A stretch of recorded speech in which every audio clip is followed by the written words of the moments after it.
Verscheidene generaties nadat Kaïn en Abel leefden, verscheen God aan een man die Abraham heette.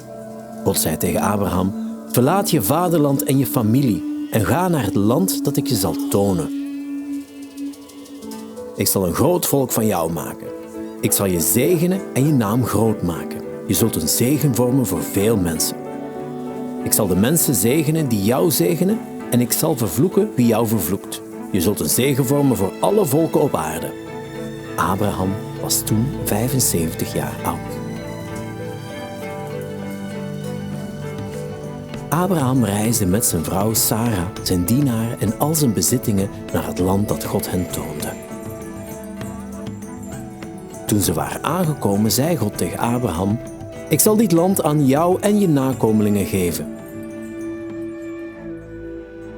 Toen Abraham dat hoorde, bracht hij een offer aan God en hij boog neer om God te aanbidden.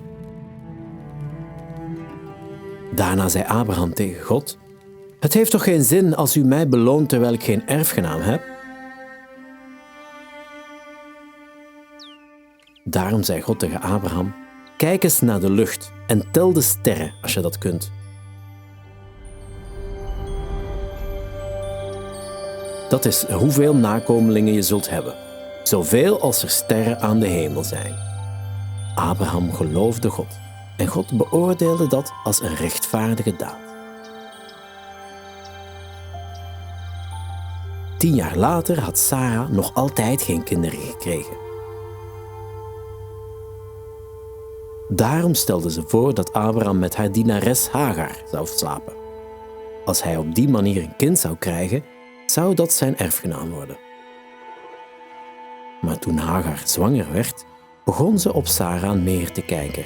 Sarah werd jaloers en begon Hagar slecht te behandelen en te vernederen.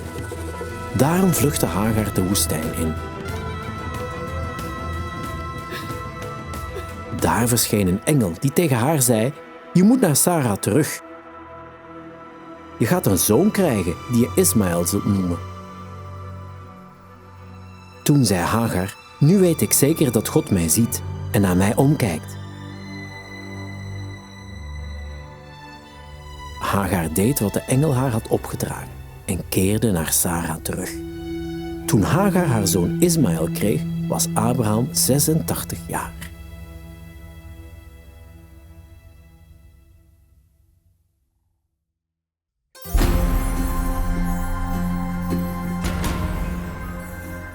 Wat beloofde God aan Abraham? Wat was het probleem met die belofte?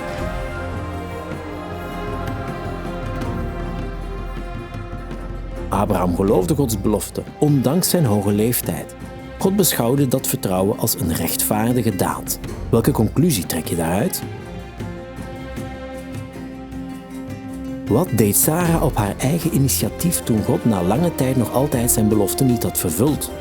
Welke conclusie kunnen wij daaruit trekken over haar vertrouwen in God en zijn belofte?